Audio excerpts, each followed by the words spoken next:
Hay momentos en la historia de la aviación que desafían toda lógica. Momentos en los que las leyes de la física parecen suspenderse, en los que el tiempo mismo se tuerce de formas imposibles, y en los que cientos de testigos presencian algo que no debería existir. El 23 de noviembre de 1966, en el espacio aéreo sobre Madrid, ocurrió uno de esos momentos.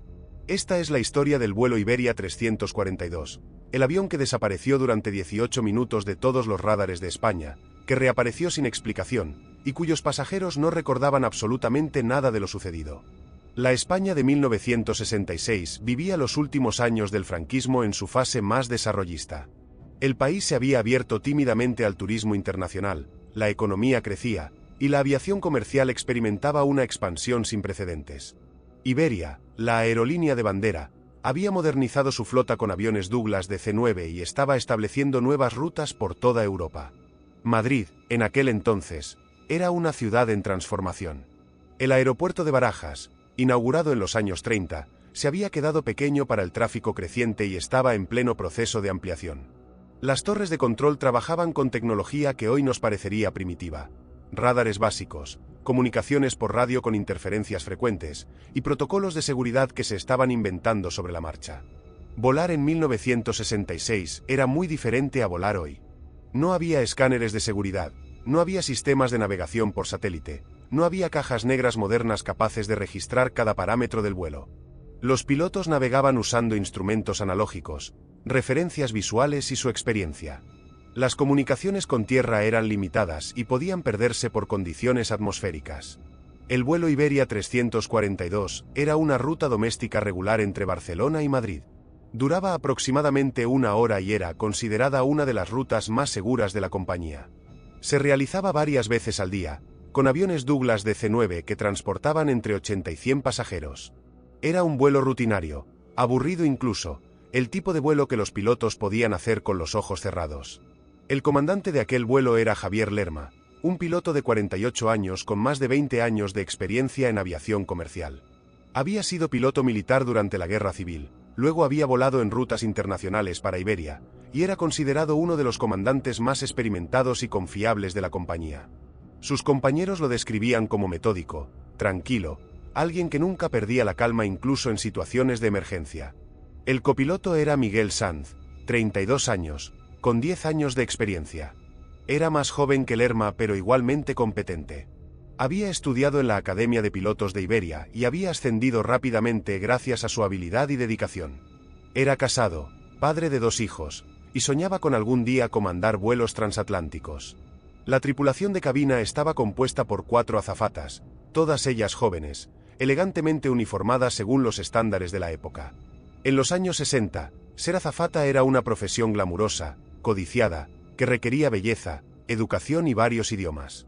Las azafatas de Iberia recibían entrenamiento en protocolo, primeros auxilios y seguridad, aunque los estándares eran mucho menos rigurosos que los actuales. Los pasajeros de aquel vuelo eran un grupo heterogéneo típico de la época. Hombres de negocios que viajaban entre las 2 ciudades más importantes de España. Algunas familias que visitaban parientes. Turistas extranjeros que continuaban su viaje por la península. En total, 93 pasajeros ocupaban los asientos del Douglas DC-9 aquella tarde de noviembre. El vuelo despegó del aeropuerto del Prat de Barcelona a las 17 horas y 12 minutos. El despegue fue normal. Las condiciones meteorológicas eran buenas, cielo parcialmente nublado, visibilidad adecuada, vientos moderados. No había previsión de tormentas ni turbulencias significativas en la ruta. Según todos los indicadores, sería un vuelo completamente rutinario. Los primeros 30 minutos transcurrieron sin incidentes. El avión alcanzó su altitud de crucero de 7.000 metros y se estabilizó en la ruta hacia Madrid. Los pasajeros leían periódicos, conversaban, algunos dormitaban. Las azafatas servían bebidas y snacks. En la cabina, Lerma y Sanz monitoreaban los instrumentos y mantenían comunicación regular con los controladores aéreos. A las 17 horas y 43 minutos, cuando el avión sobrevolaba la provincia de Guadalajara, aproximadamente a mitad de camino entre Barcelona y Madrid, ocurrió algo extraordinario. El avión desapareció. No fue una desaparición gradual. No hubo interferencias crecientes en las comunicaciones ni señales de problemas técnicos. Un momento estaba allí, en las pantallas de radar de los controladores aéreos, volando a velocidad constante y altitud estable. Al momento siguiente, simplemente ya no estaba. En la torre de control de Barajas, el controlador a cargo, Antonio Ruiz, miró su pantalla de radar con confusión. Llamó por radio al vuelo 342. No hubo respuesta. Volvió a llamar. Silencio. Verificó sus instrumentos, pensando que quizá había un fallo técnico en el radar. Pero todos los demás aviones seguían apareciendo normalmente en su pantalla. Solo el vuelo de Iberia había desaparecido.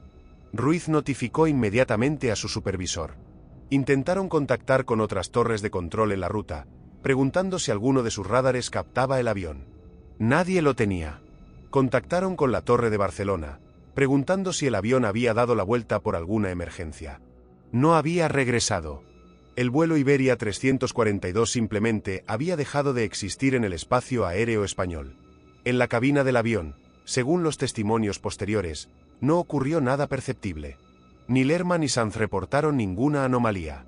No hubo turbulencias, no hubo cambios en los instrumentos, no hubo nada que les indicara que algo andaba mal. Desde su perspectiva, continuaban volando normalmente hacia Madrid. Pero en tierra, había pánico controlado. Los protocolos de emergencia se activaron. Se notificó a la dirección de Iberia. Se alertó a los servicios de emergencia. Se comenzó a organizar equipos de búsqueda, asumiendo que el avión había sufrido alguna catástrofe y había caído en algún punto entre Barcelona y Madrid. Los minutos pasaban. 5 minutos. 10 minutos. 15 minutos. El avión seguía sin aparecer en ningún radar. No había señales de emergencia, no había restos, no había nada. Era como si el Douglas DC-9 con 93 pasajeros y 7 tripulantes se hubiera desvanecido en el aire. Las familias de los pasajeros aún no habían sido notificadas. El protocolo de la época era esperar confirmación de un accidente antes de informar a los familiares. Pero en la torre de control de Barajas y en las oficinas centrales de Iberia, todos se preparaban para lo peor. Un avión no desaparece de los radares durante 15 minutos y luego reaparece. Si había desaparecido, significaba que había caído, y si había caído, no habría supervivientes. 18 minutos después de desaparecer, a las 18 horas y 1 minuto exactamente, el vuelo Iberia 342 reapareció en los radares. No fue una reaparición gradual. No fueron señales débiles que se fortalecían. El avión simplemente volvió a estar allí, en la pantalla de radar, volando exactamente en la misma ruta, a la misma altitud, a la misma velocidad. Como si nunca hubiera desaparecido. Antonio Ruiz, el controlador, pensó que estaba alucinando. Llamó inmediatamente al vuelo por radio. Esta vez hubo respuesta. La voz del comandante Lerma sonó tranquila, casi aburrida, como si nada inusual hubiera ocurrido.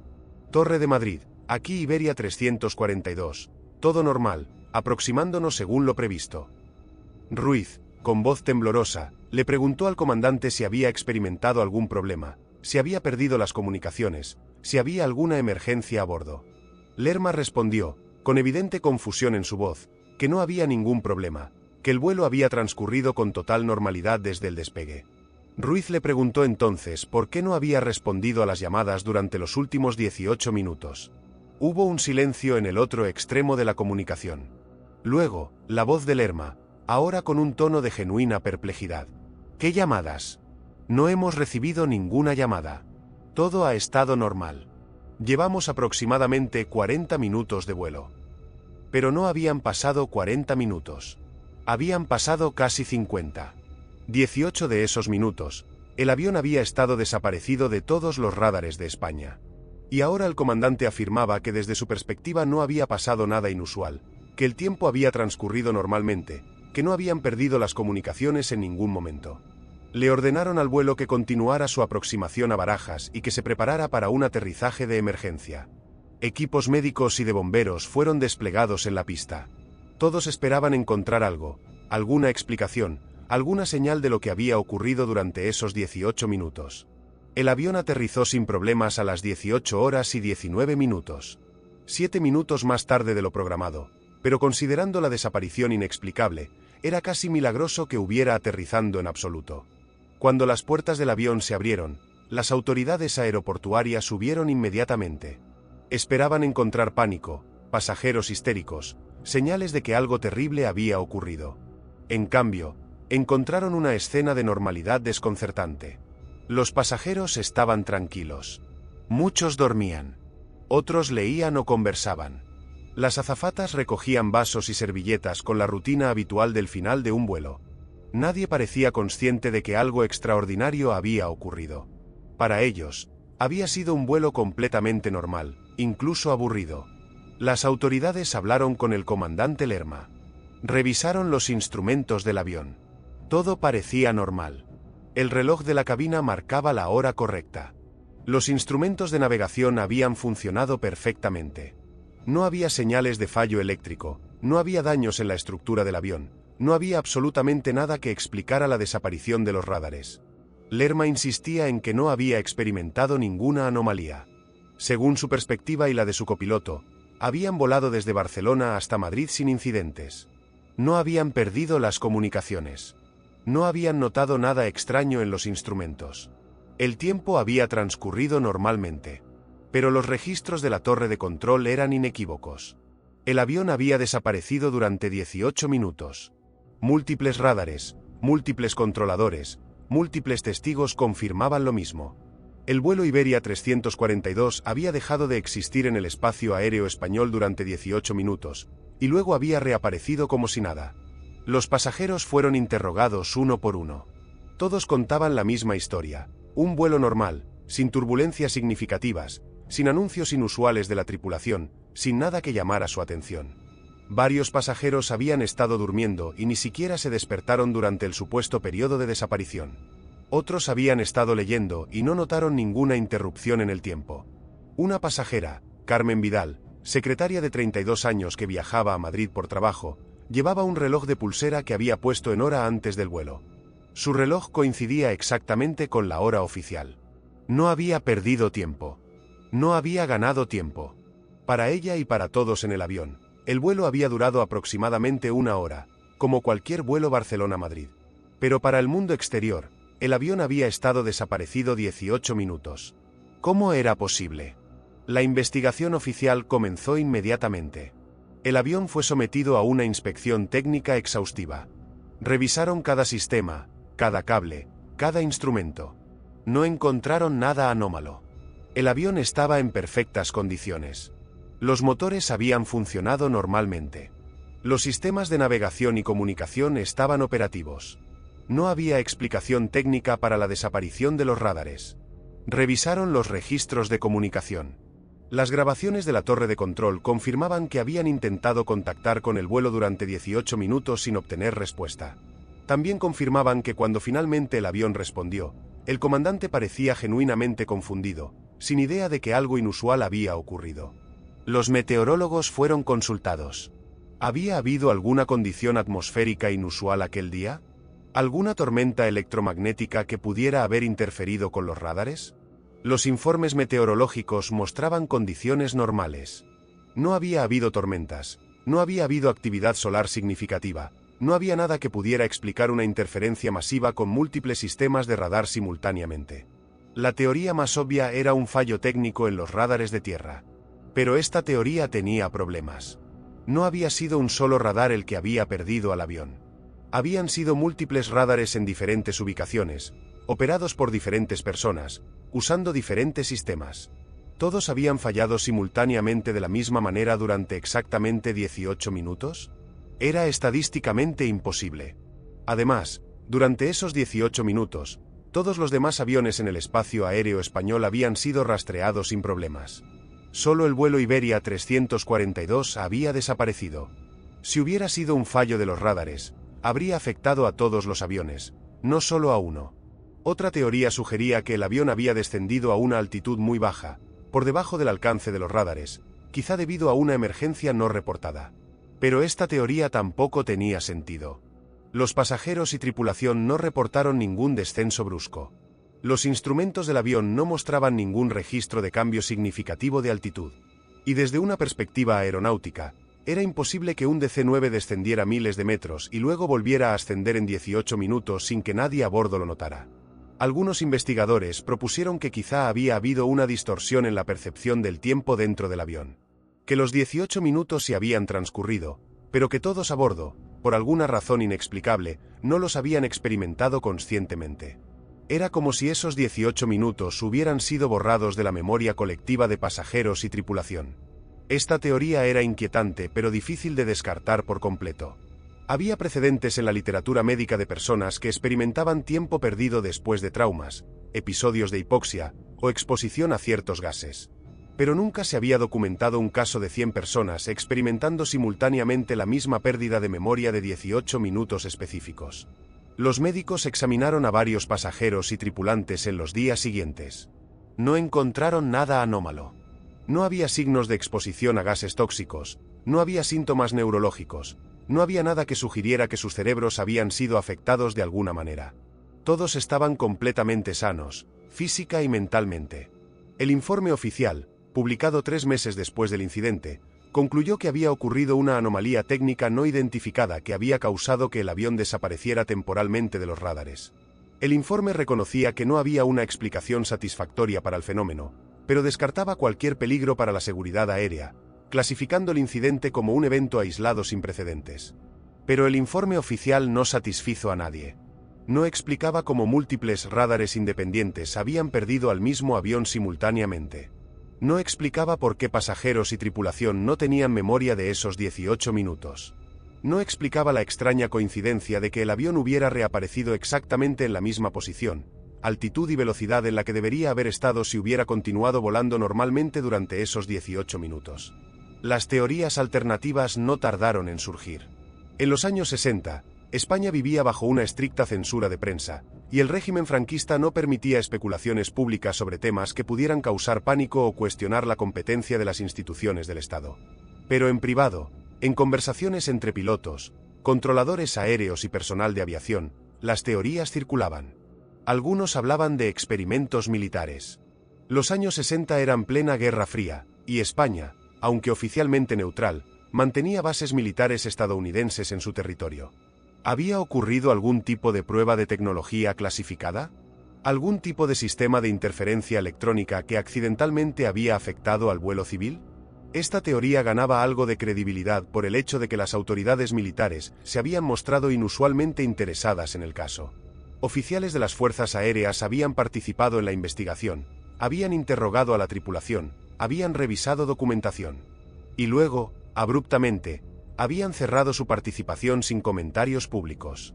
Otros especulaban con fenómenos atmosféricos desconocidos. En los años 60, la meteorología y la física atmosférica aún tenían muchas lagunas de conocimiento.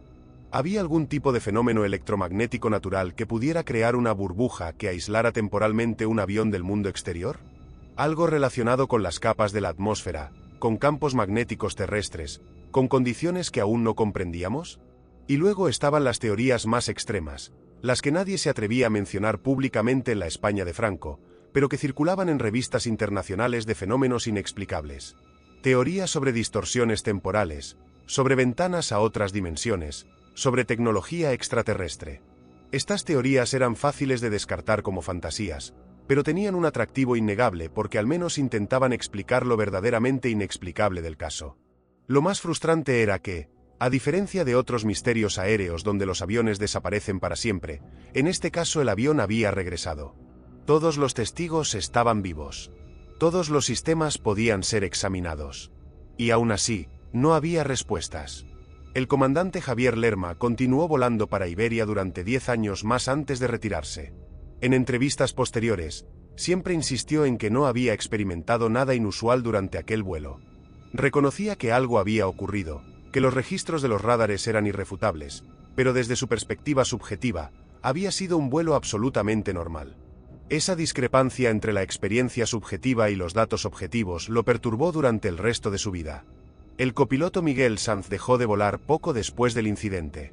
Oficialmente se retiró por motivos personales, pero colegas cercanos comentaron que nunca pudo superar la inquietud de saber que había estado en el centro de algo inexplicable, algo que desafiaba su comprensión racional del mundo. Los pasajeros siguieron con sus vidas. La mayoría nunca supo realmente qué había ocurrido. En la España de 1966, la información no circulaba libremente. No había internet, no había redes sociales donde comparar experiencias. Muchos pasajeros simplemente leyeron en el periódico que había habido un incidente técnico menor en su vuelo y no pensaron más en ello.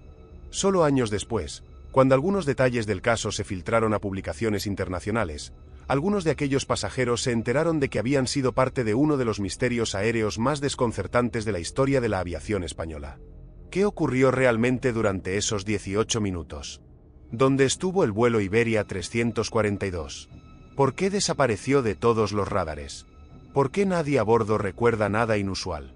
Más de 50 años después, no tenemos más respuestas que en 1966.